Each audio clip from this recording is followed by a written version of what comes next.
पढ़ने से ज्यादा सियासत में दिलचस्पी दिखाने वाले जामिया मिलिया इस्लामिया के छात्रों और जेएनयू जैसे यूनिवर्सिटी के प्रोफेसर्स के दिन अब बदलने लगे हैं।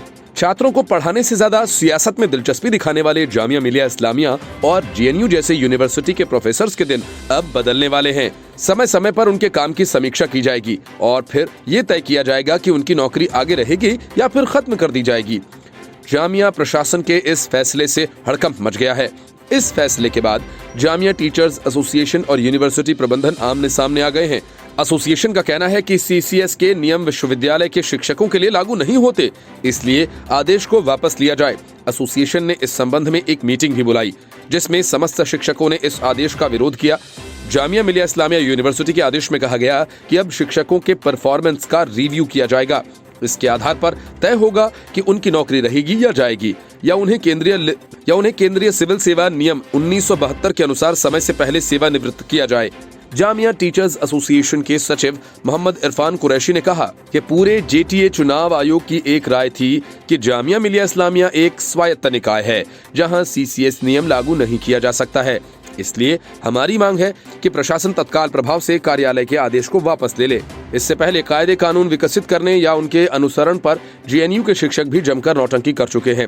साल 2018 में जेएनयू प्रशासन ने कहा था कि अगर कोई शिक्षक अटेंडेंस के नियम को नहीं मानेगा तो उसे छुट्टी नहीं दी जाएगी।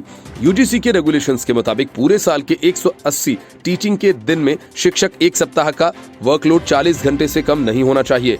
इस मानक को ही लागू करने के लिए अटेंडेंस के ये नियम बनाए गए, जिसके तहत शिक्षकों को अटेंडेंस रजिस्टर साइन करना जरूरी बताया गया। लेकिन शिक्षक एसोसिएशन ने इसका विरोध किया और जेएनयू में बिगड़ते हालात का हवाला देते हुए 24 घंटे की भूख हड़ताल करने की बात कही थी।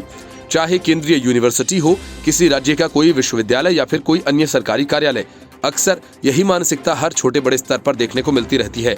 सवाल ये उठता है कि अपने काम की समीक्षा से भय किस बात का, वह भी तब जब आप एक प्रतिष्ठित संस्थान का हिस्सा हों, किसी न किसी तरह से बाकी लोगों से अलग होने का विचार अपने भीतर रखते हों।